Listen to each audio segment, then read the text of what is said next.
खुदा की कसम, माएँ अपने बच्चों से इतना प्यार नहीं करती, इतना मोहब्बत नहीं करती जिस तरह अवाम खान से मोहब्बत करती है। और माएँ अपने बच्चों के लिए इतनी दुआएं नहीं करती जितना कल मैंने अवाम को देखा कि इमरान खान और बुशरा बीबी के लिए उन्होंने दुआएं मांगी है। हरमैन में लोग लिखते हैं, मेरे पास तस्वीर आती है, हरमैन में बैठा हूं, हाथ पे इमरान खान लिखते हैं, बैतुल्लाह की तरफ बढ़ते हैं और कहते हैं जी मैं खान के लिए दुआ कर रहा हूं। पहले 200 केसेस बनवाए, फिर 3 केसेस रख करके 5 दिन के अंदर 45 साल की सजाएं दी गई। ये बावर कराने की कोशिश की गई कि अगर 45 साल की लोग सजा सुनेंगे और ये भी सुनेंगे कि ट्रायलें अभी बाकी हैं 200 में से, तो लोग उनको भूल जाएंगे। जनाब स्पीकर, हुकूमत का रवैया रोज बरोज गैर जमहूरी होता जा रहा है। अगरचे पाम 47 की हुकूमत है, अवाम जब सड़कों पे निकलती है, आवाज उठाती है, तो हुकूमत के फर्ज है कि वो आवाज को दबाए नहीं। जनाब स्पीकर, खान साहब के नाम पे लोगों ने हमारे निशानात ढूंढ करके हमें वोट दिए। पहले निशान लिया, झंडा लिया, पार्टी को तोड़ा, लोगों को तोड़ने की कोशिश की। हमने ज्यादा से ज्यादा कैंडिडेट फील्ड किए। जब हमारे 180 सीटें आई इसी पार्लियामान में, उस पार्लियामान में आज हम 90 के साथ बैठे। जब 90 के साथ आए, फिर 3 सीटें आपने हमारे ले ली रिकाउंटिंग में। पहले रिकाउंटिंग में 4000 का फर्क, फिर आपने रिकाउंटिंग में 23,000 का फर्क डाल के हमारे 3 सीटें ले ली। फिर आपने 77 सीटें हमारी रिजर्व ले ली। फिर आपने हमारे 8 MNAs को कन्वेक्ट करा भी दिया और उनको डिस्क्वालीफाई भी किया। जनाब स्पीकर, हमने कोशिश की कि सिस्टम का हिस्सा रहे, इस पार्लियामान में रहे, हमने बॉयकॉट नहीं किया, बाहर हमने असेंबली नहीं लगाई, हम इसमें रहे। लेकिन इसके बावजूद हमारे leader of the opposition Umar Ayub Khan को कन्वेक्ट किया गया, डिस्क्वालीफाई किया। हम इसकी शदीद मुज़म्मत करते हैं। इसी तरीके से जनाब स्पीकर, हमारे हामिद रजा साहब को डिस्क्वालीफाई किया गया, कन्विक्ट किया गया। जरताज गुल साहिबा को, अहमद चट्टा साहब को, राय हसन साहब को, राय हैदर साहब को, अब्दुल लतीफ साहब को 1 बाय 1 जनाब स्पीकर आपने उनको डिस्क्वालीफाई कराया। जनाब स्पीकर, डिस्क्वालिफिकेशन पे मैं आऊंगा, लेकिन उससे पहले मैं ये कहूंगा, ये जो ज्यादतियां हो रही है इसको एक एंड होना चाहिए। आप हर आईनी कानूनी काम हमारे खिलाफ गैर कानूनी बन के करते हैं। आपने हमारे साथ बड़ी ज्यादतियां की, वो ज्यादतियां इतनी बढ़ रही है कि अब आवाम पूछ रही है, हर बंदे को महसूस हो रहा है कि ये ज्यादतियां बहुत हद हो गई है। बावजूद इसके कि आपने MNAs और 2 सेनेटर को भी डिस्क्वालीफाई कराया।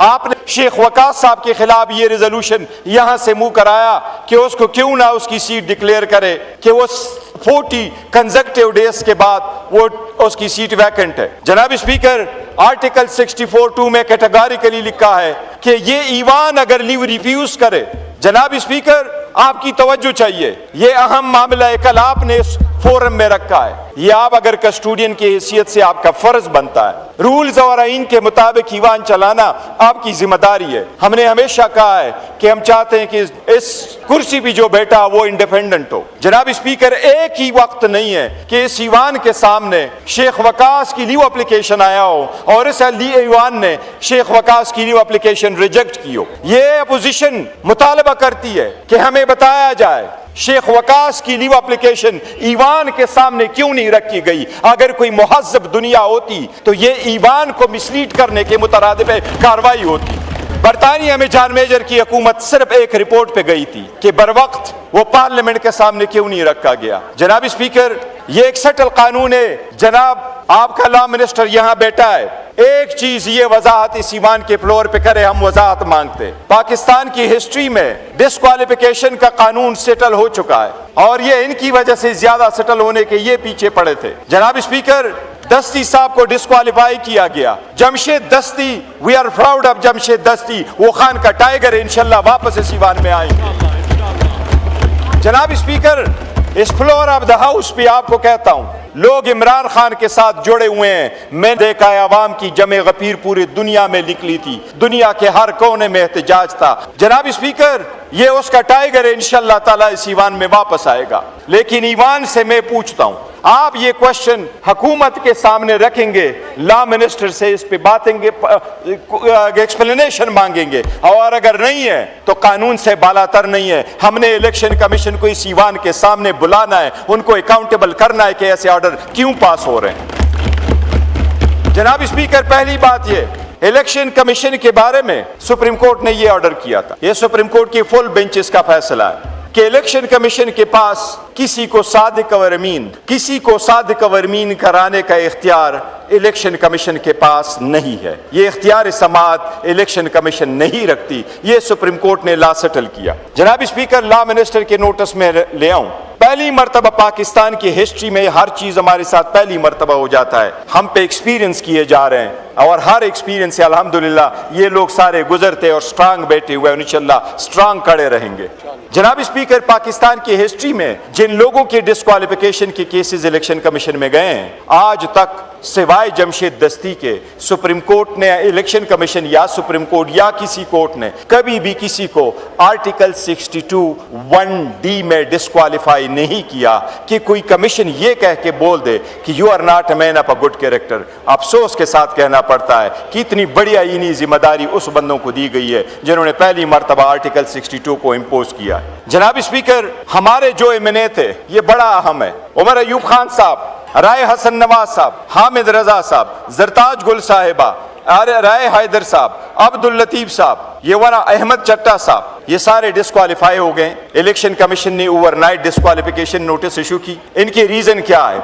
आर्टिकल 63(1)(h) ये मॉरल टर्पिट्यूड के केसेस के नियत से किया। जनाब स्पीकर, पहली तो ये बात है कि वो क्या शेम ट्रायल थे। हमने तो चीफ जस्टिस पाकिस्तान से रिक्वेस्ट की कि हम दो चीजें मांग रहे थे, फकत दो चीजें। हम एप्लीकेशन सबमिट कर चुके थे कि इसमें कोई शक नहीं है कि 9 मई नहीं होना चाहिए था। हम सब ने 9 मई को कंडेम किया। हमने ये भी कहा 9 मई आइंदा भी कभी ना हो, लेकिन 9 मई की दूल्हा बैठने चाहिए, उसकी आड़ में इस ईमान को ना खाली कराओ जो सेन वायस से। हम वायलेंस पे बिलीव नहीं रखते, हम एग्रेशन पे बिलीव नहीं करते। हम चाहते डेमोक्रेसी चलती है तो खान आएगा इंशाअल्लाह ताला। जनाब स्पीकर, हमने चीफ जस्टिस से ये रिक्वेस्ट की कि आर्टिकल 10A की फेयर ट्रायल हमें दे और ये फेयर एंड फ्री इन्वेस्टिगेशन हो। जो लोग इन्वॉल्व है किसी भी जुर्म में उनको सजाएं दे, जो इन्वॉल्व नहीं है उनको बरी कर दे। एंड जनाब स्पीकर, ये मैं लॉ मिनिस्टर के नोटिस में स्पेसिफिकली लेके आ रहा हूँ। जनाब स्पीकर, ये ज़ाबिता फौजदारी का सेक्शन 185 है और वो यही है। ये एप्लीकेशन हमने 2023 में दी थी। वो पिटीशन लतीफ कोसा साहब ने फाइल कर दी, हमें उसमें स्टे मिला था और हमारा ये कहना था कि जिस इंसान के खिलाफ एक ही किस्म के चार्जेस हो और वो मुख्तलिफ अय्यार का हिस्सा हो और पाकिस्तान के मुख्तलिफ कोने में हो, उनमें सारे ट्रायल स्टे हो जाते हैं। एक ट्रायल चलता है, उसमें अगर वो इक्विट हो जाता है उसका फैसला सब पे लागू है, अगर वो कन्विक्ट हो जाता है वो फैसला सब पे लागू है। ये सेटल कानून है, लॉ मिनिस्टर ये एडमिट करेंगे। जनाब स्पीकर, पहले तो उस पे फैसला नहीं हुआ, लेकिन उसके बावजूद हमारे जो पार्लियामेंटेरियन है इन पे सिर्फ और सिर्फ कंस्पेरेसी का चार्ज लगा था और इन पे वो कानून लागू था। जनाब स्पीकर, ये कहाँ का कानून है कि वो हमारे पार्लियामेंटेरियन सारे के सारे सरगोदा के कोर्ट से बरी हो गए थे, फिर उनका ट्रायल तो हो नहीं सकता। इसलिए जो ट्रायल उनका कराया गया आईन के आर्टिकल 13 की खिलाफ वर्जी कर दी गई है। हम इस जजमेंट्स को रिजेक्ट करते, टोटो में रिजेक्ट करते हैं। हमने हमेशा कहा है कि कानून सबके लिए, आईन सबके लिए, कानून के सामने सरनगू होंगे। बावजूद इसके कि रिलीफ नहीं मिलता था, बावजूद इसके कि इवन आप हमें टाइम नहीं देते। आज भी 2.5 घंटे के बाद आपने बोलने का पहला मौका दिया। हमेशा से आवाज को दबाया गया, साउंड खत्म किया गया, स्पेस नहीं दी गई, म्यूट किया गया और आइंदा पता नहीं क्या कुछ होने वाला होगा। लेकिन इन सब चीजों के बावजूद हमने कहा कानून के सामने पेश होंगे, अदालतों के सामने पेश होंगे। लेकिन अदालतों ने हमारे साथ सुतेली माँ जैसा रवैया अडॉप्ट किया है। हमने फिर भी ये कहा है हमारे केस की सुनवाई करो, फिर भी सुनवाई नहीं होती। ये जो डिस्क्वालिफिकेशनें हुई हैं ये सब गलत। लेकिन जनाब स्पीकर, इलेक्शन कमीशन पे मेरा स्पेशल इतराज है, हमारा स्पेशल इतराज है। जनाब स्पीकर, अगर कन्विक्शन हो भी जाती, टेररिज्म में भी हो जाती, 10 साल में कन्विक्शन हो जाती, तो ये मैं कानून आपके सामने रखता हूँ। 1976 का कानून 2017 के इलेक्शन एक्ट से पहले राइज था। 1976 के कानून में, representation of the people's act 1976 में, जब भी इस किस्म की डिस्क्वालिफिकेशन मौजूद, उसको हम स्टैट्यूटरी डिस्क्वालिफिकेशन कहा करते थे। और आईन के आर्टिकल 62, 63 में डिस्क्वालिफिकेशन और 62 में क्वालिफिकेशन मौजूद है। 2017 में इलेक्शन एक्ट में कंप्रहेंसिव अमेंडमेंट की गई, सब कुछ कंसोलिडेट किया गया, लिमिटेशन डीलिमिटेशन भी, इलेक्शन एक्ट जो सेनेट के थे वो भी, असेंबली के भी लॉज जो है वो सारे कंसोलिडेट किए गए। उसमें जो कमेटी बनी, उस कमेटी के सरबराह इसाक डार साहब थे। इन्होंने ये सजेशन की उस लॉ में, और सेक्शन 231 उन्होंने इंट्रोड्यूस करवाया। उस लॉ में यही लिखा था कोई भी डिस्क्वालिफिकेशन नहीं होगी मां सिवाय उसके जो आर्टिकल 62 और 63 में। जनाब स्पीकर, हमारे साथियों की डिस्क्वालिफिकेशन अगर हुई है, ये आईन के किसी भी शक में नहीं लिखा हुआ कि टेररिज्म, अगर ये जो आपके फेक केसेस है, ये मॉरल टर्पिट्यूड के केसेस है। जनाब स्पीकर, इन्होंने मॉरल टर्पिट्यूड की स्पेड में हमारे जो नुमाइंदगान है इनको डिस्क्वालीफाई किया, जिसकी हम शदीद मजम्मत करते हैं। ये वो ऑफेंसेस नहीं है। Even otherwise, जनाब स्पीकर, इस पे अगर ऑर्डर पास होना था, कोई भी ऑर्डर इलेक्शन कमीशन आर्टिकल 63 में पास नहीं कर सकता। इलेक्शन कमीशन एडमिनिस्ट्रेटिव इख्तियार नहीं रखता। ये लॉ मिनिस्टर बैठा हुआ है। जनाब स्पीकर, ये मैं पुरजोर इस ईवान में कहता हूं, इलेक्शन कमीशन के पास आईन कानून के मुताबिक, सुप्रीम कोर्ट की जजमेंट के मुताबिक आर्टिकल 62 पे कोई भी ऑर्डर पास करने का एडमिनिस्ट्रेटिव इख्तियार नहीं है कि दफ्तर में बैठ के किसी को डिस्क्वालीफाई करे। आईन ये कहता है आप उस पर हेयरिंग करेंगे, 90 दिन की हेयरिंग के बाद, पार्टी को सुनने के बाद आप उस पर ऑर्डर करेंगे, जिसके खिलाफ आप हाई कोर्ट जा सकते हैं। हमें वो due process of law refuse किया गया। जनाब स्पीकर, आपने हमें due process of law refuse किया। हमारे यहाँ जो लॉ नहीं भी लागू था, आपने हम पे वो लागू कर दी। आपने इस दीवान के दरवाजे हम पे बंद कर दिए। आपने इस ईवान से हमें गिरफ्तार भी करवाया। आपने वो लोग जो हमारे सेन वॉइसेस है, जिनके लार लफ्ज में मोहतरम है, आज तक मैं हमेशा से कहता रहा हूं, आप मैं बड़ा लोनली फील करता हूं जो उमर अयूब मेरे साथ इधर नहीं बैठे हुए, और बाकी साथियों के लिए भी बड़ा अफसोस है। ये हमारे ये फ्रंट रो में बैठने वाले साथी थे जिनको डिस्क्वालीफाई किया गया। जनाब स्पीकर, उमर अयूब खान साहब ने 20 साल इस ईवान में गुजारे। आप अपनी हिस्ट्री चेक कर दीजिएगा, उसका एक लफ्ज इस ईवान के प्रोसीडिंग से कभी हज़फ नहीं हुआ। ऐसे लोग थे, आपने उनको भी इस ईवान से बाहर निकाला। जनाब स्पीकर, इस ईवान की वक़्त, इसका रूब, दबदबा, इसका इन्फ्लुएंस, इसकी मैजेस्टी, ये नुमाइंदगान से होती। अगर उस नुमाइंदगान की आप इज्जत न करें, उनके साथ ये सलूक करें, तो इस ईवान में बैठने का क्या फायदा, इस ईवान का क्या फायदा। इसमें तो आप फिर सेलेक्टेड लोग बना करके लाएं और सेलेक्टेड लोगों से चलाएं। जनाब स्पीकर, अब भी टाइम है, अब भी टाइम है। मैं एक रिक्वेस्ट करूंगा, शेख वकास साहब वाले इश्यू को फौरन बंद कर दे। मैं आपसे मुतालबा करता हूं, शेख वकास की एप्लीकेशन आज रख दे। ये ईवान आपसे मुतालबा करती है, दरखास्त करती है, शेख वकास की लीव एप्लीकेशन, मैं आपको कहता हूं उनको आवान लीव दे दे। वोट कराओ, लीव देते हैं कि नहीं देते।